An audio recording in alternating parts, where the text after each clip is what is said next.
நம்ம ரோகிணிக்கு மலேசியால ஆளே இல்ல அப்படிங்கிறதுக்கு அவங்க அன்கள வர வச்சு, வீட்ல உள்ளவங்க அத்தனையும் நம்ப வைக்கிறாங்க நம்ம ரோகிணி. இந்த விஷயம் எப்படியாவது முத்துக்கும், நம்ம விஜயாவுக்கும் தெரியப்போது. ரோகிணியோட தண்டவாளம் எல்லாம் வெளிய வரப்போது.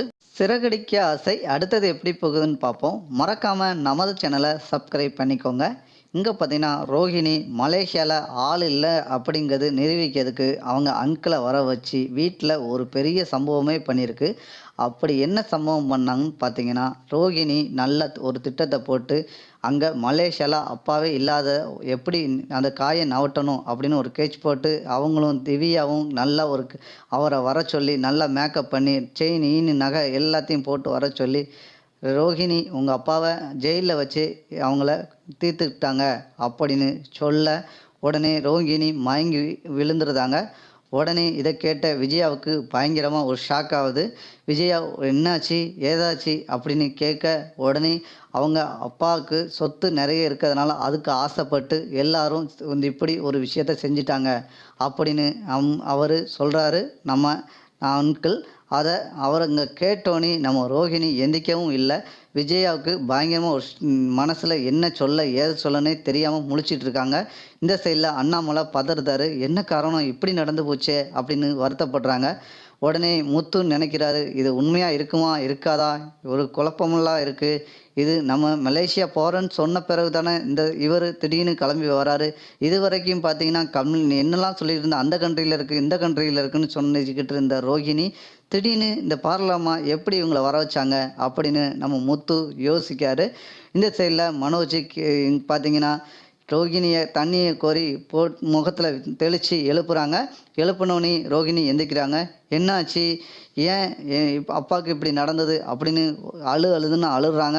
அழறத பார்த்து ரோகிணி, "அழாதம்மா, அப்பாவுக்கு நடக்கிறது நடந்து போச்சு. இவங்கள நினச்சு நீ வருத்தப்படாதம்மா. ஏதோ சம்பவம் ஆண்டவன் ஏதோ அவருக்கு வந்து இவ்வளோதான் விதின்னு வச்சிருக்கான். அது நம்ம என்ன செய்ய முடியும்?" அப்படின்னு அவர் பெரியவர், அவர் அங்கிள் சொல்றாரு நம்ம ரோகிணிட்ட. உடனே ரோகிணி அவங்க பரவால்ல, நம்ம குடுத்த காசுக்கு நல்லா நடிச்சிருக்காரு அப்படின்னு மைண்ட்ல நினைக்கிறாங்க. இந்த சைட்ல முத்துக்கு பயங்கரமா ஒரு குழப்பமே ஓடிக்கிட்டு இருக்கு. இந்த பார்லம்மா எந்த விஷயத்த சொன்னாலும் ஒரு ஷாக் ஆவுது இப்போதைக்கு. ஆனா, அவங்க அப்பா இறந்ததுக்கு ஒரு டீட்டெயில் முகத்துல மட்டும் இவர் வந்தோனே இந்த மலேசியா பத்தி பேசினோனே கொஞ்சம் தெளிச்சலா இருக்க. இது என்ன காரணம்? அப்படின்னு முத்து யோசிக்காரு. பக்கத்துல இருக்க மீனாவும் சொல்றாங்க, "ஏங்க, இதுக்குள்ள பெரிய ஒரு மர்மமே மறைஞ்சிருக்கு. இவங்க இதுவரைக்கும் பேசின எந்த விஷயத்துக்கும் உண்மை இருக்க மாரி எனக்கு தெரியல. பார்த்தீங்கன்னா, இந்த பார்லம்மா வந்து ஏதோ ஒரு விஷயத்த மறைக்குது.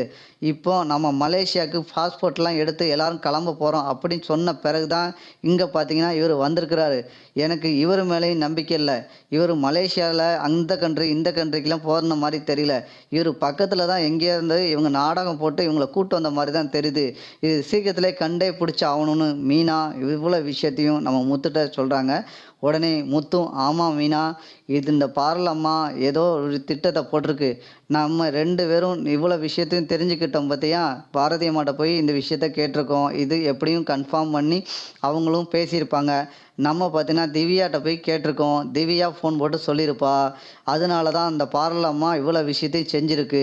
ஏன்னா, இந்த விஷயத்த மலேசியா நம்ம சொல்ல சொல்ல, அவங்க இந்த மலேசியா கன்டென்ட்டே இல்லாத லெவலுக்கு இந்த ஆட்டத்த இப்படி முடிச்சிடும்னு அது பயங்கரமா ஸ்கெட்ச் போடுது. ஆனா, இதுக்கு ஏதோ ஒரு பெரிய சிக்கல்ல வெளிய தெரியாம நம்மட்ட காட்டிக்கிடாம, அங்க இருக்கு சொந்தக்காரங்க, இங்க இருக்காங்கன்னு சொல்லி இதுவரைக்கும் சொல்லி, நம்மள அப்படியே திசை திருப்பி கொண்டு போய்க்கிட்டு இருக்கு மீனா, அப்படின்னு முத்து மீனாட்ட இவ்வளோ விஷயத்தையும் சொல்றாங்க. உடனே அண்ணாமலை கேட்குறாரு, டேய் முத்து, என்னடா நம்ம மலேசியா இப்படி போகணும்னு நினச்சி இவங்க அப்பாவை போய் பார்க்கணும்னு நினைக்கணும் போது இந்த சம்பவம் நடந்துட்டாடா அப்படின்னு அண்ணாமலை சொல்கிறாங்க. உடனே முத்து சொல்கிறாரு, "அப்பா, ஏதோ நடந்தது நடந்து போச்சு. இதுக்கு பார்வலம்மா ரொம்ப வருத்தப்பட்டு இருப்பாங்க. இத வருத்தத்த எப்படியாவது சமாதானப்படுத்துறதுக்கு நான் ஒரு வழி சொல்லட்டாப்பா?" அப்படின்னு முத்து சொல்றாரு. என்ன சொல்றாரு அப்படின்னு பார்த்தீங்கன்னா, இப்போ இவர் அன்கிள் வந்திருக்காங்கல்ல, இவங்கள் மூலியமா டெட் பாடிய இங்க வர வைக்கிறதுக்கு சொல்லுங்க அப்படின்னு சொல்லுறாங்க நம்ம முத்து.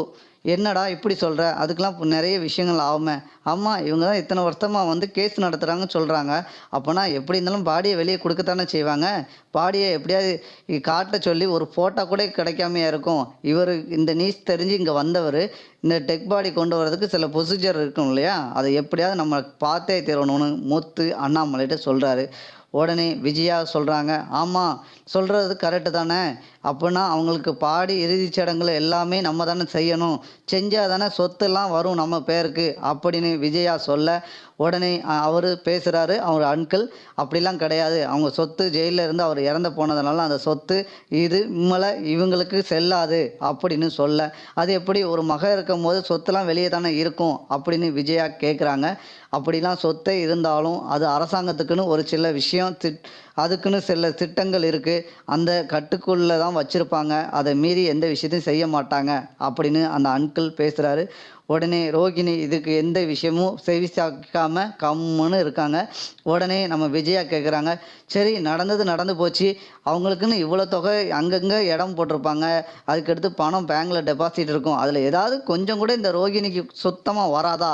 அப்படின்னு கேட்குறாங்க. ஆமா, சுத்தமா ரோகிணிக்கு பணம் எதுவுமே கிடையாது. ஒண்ணுமே கிடையாது. அதான் நடந்து போச்சு. அந்த பொண்ணு எனக்கு மனசு கேட்கலன்னு தான் வந்து சொல்ல வந்தேன் அப்படின்னு அவரு சொல்லிட்டு கிளம்பிட்டாரு. உடனே ரோகிணி பார்த்தீங்கன்னா, ரொம்ப அழுதுகிட்டே நிக்காங்க. விஜயா பார்க்குறாங்க. இந்த ரோகிணிய மலையா நம்பியிருந்தோம். இப்ப இவள்ட்ட சொத்தும் கிடையாது, ஒண்ணும் கிடையாது. மீனாவோட ரொம்ப மோசமாயிட்டாளே அப்படின்னு நம்ம விஜயா யோசிக்கிறாங்க. அந்த சைட்ல பார்த்தீங்கன்னா, நம்ம மனோஜ் ரொம்ப இப்ப தான் ரூ. 30,00,000 கடன குடுத்து ஏமாந்தோம். இப்ப அன்கள்ட்ட கேட்கணும்னு நெனச்சோம். திடீர்னு பார்த்தா இந்த பிரச்சனை ஆயி இவ்வளோ விஷயத்தையும் செஞ்சிருக்காங்களே! இது எப்படி அடுத்தது சரி கட்டி வெளிய வர அப்படின்னு மனோஜ், ரோகிணி எல்லாரும் யோசிக்காங்க. ஆனா, நம்ம ரோகிணி போட்ட திட்டத்துல கரெக்ட்டா காய நவுத்திட்டாங்க ரோகிணி. அடுத்தடுத்த எபிசோடு இப்படிதான் நண்பர்களே போகப்போது. இந்த வீடியோ புடிச்சிருந்தா லைக் பண்ணுங்க, ஷேர் பண்ணுங்க.